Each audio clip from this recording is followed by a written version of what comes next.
Да, моля? Криминална полиция, главен инспектор Колев. Какво? Направили сме блокада пред блока ви. Това са много опасни хора, госпожо. Събирате всички пари в къщата.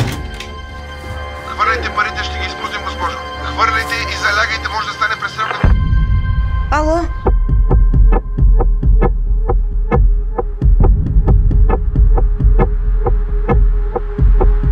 Дойдох за парите. Какви пари? И той ми каза да хвърля парите през прозореца. Звънят на произволни номера, докато не попаднат на потенциалната жертва. Никой не е защитен, повярвайте ми. Какво станало? С колко време разполагам? Колко? До 2 дена приключва всичко. Парите ми трябват сега.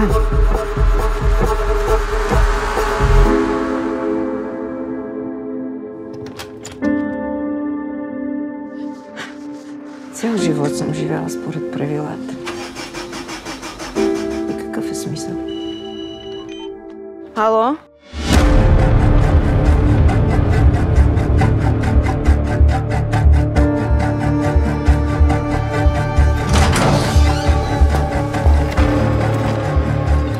Имаме свидетел.